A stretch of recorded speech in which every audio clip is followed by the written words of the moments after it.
61803. If you enter that into your calculator and square the number, it will become 2.6180339. It's the only number that behaves that way. If you multiply it by, if you drop the 1, multiply it by 0.618, it becomes 618. So it's a magical kind of number. It's not really a number, it's a magical ratio with unique properties.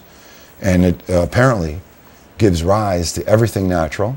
We're going to show you over the courses of our show how this ratio, when we find it in nature everywhere, of course, but when we find it in human constructed things, we can see intent. And as long as we see the intention that this was intended by the creator of the art or architecture, we can gauge their intelligence. And what I found, and most of this I got from an excellent author named Graham Hancock, which you all should look up, Graham Hancock.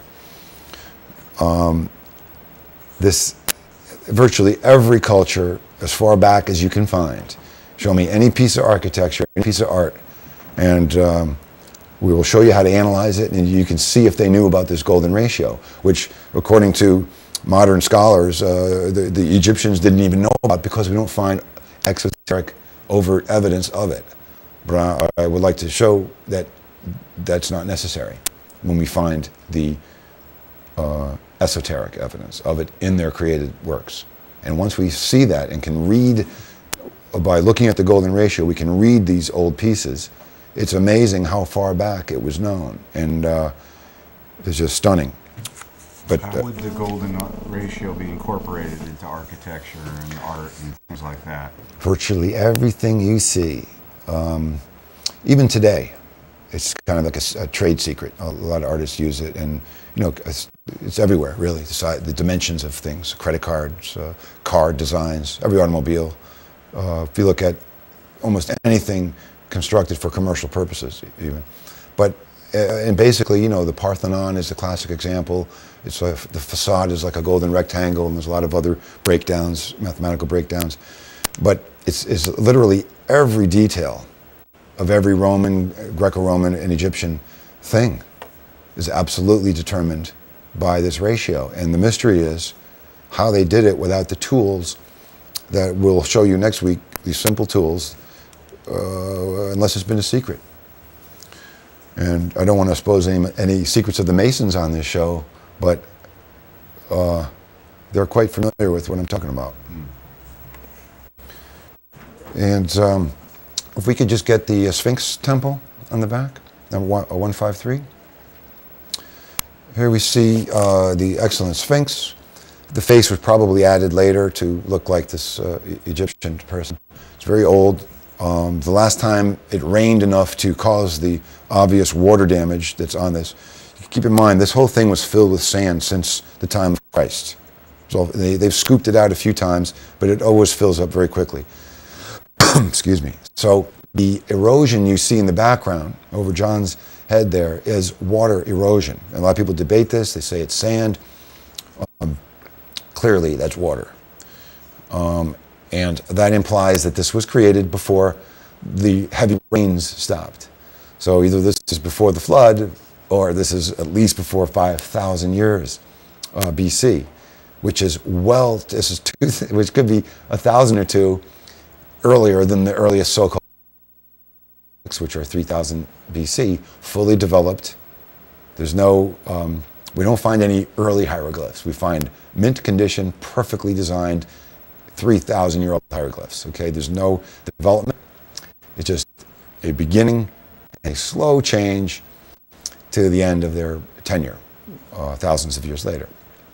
Here we see the Sphinx temple with massive, a lot of golden rectangles in here, but not everything, of course, but massive slabs, up to 200 tons each, 40 feet high, and they're not carving these with animals or anything, and not that there's anything wrong with that, but this is as if it's a different culture, and there's 3 temples like this, and they all are uniquely different than all the other Egyptian stuff. So apart from our conditioning that, the Egyptians were Either they didn't know this or that, or we can't prove it until we have the written evidence.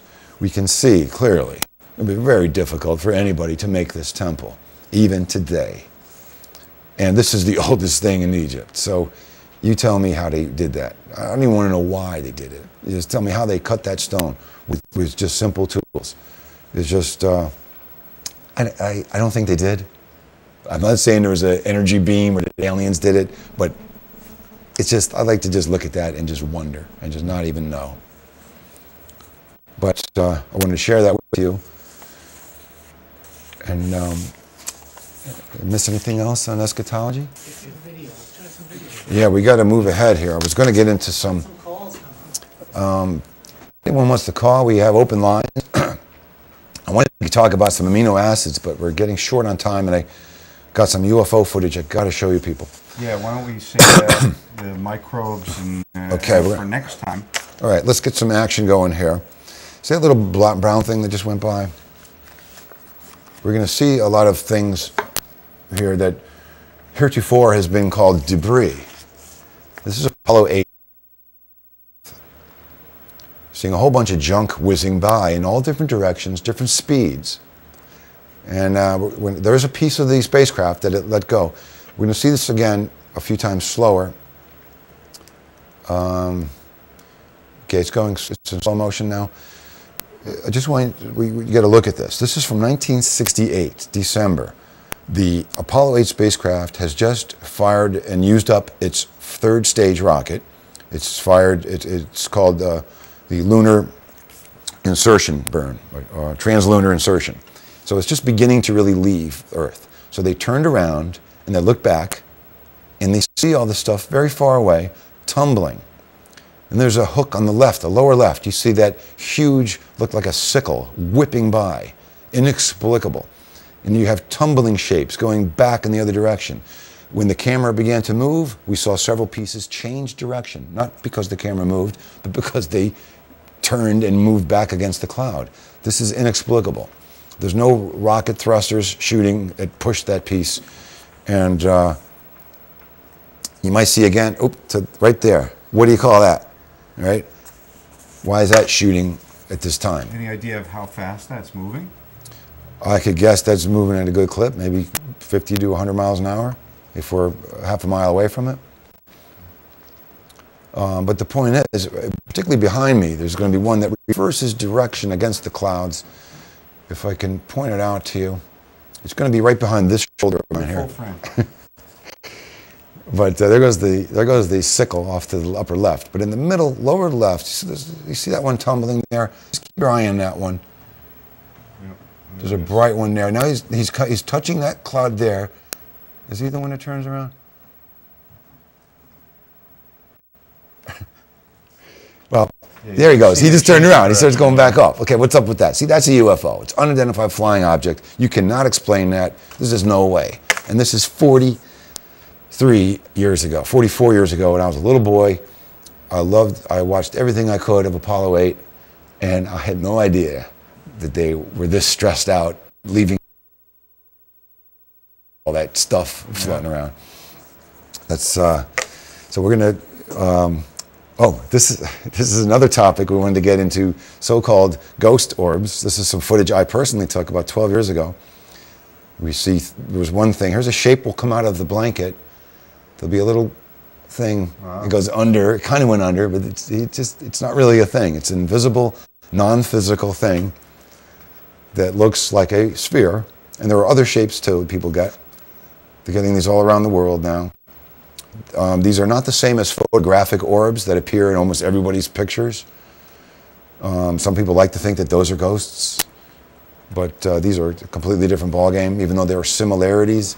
Now, I know you've worked with some pretty famous paranormal investigators. Would you like to talk about that? Well, save that for another time? Let's not use any names, but let's say I had enough experience, some stuff I was involved with. We got on TV with it about 20 years ago.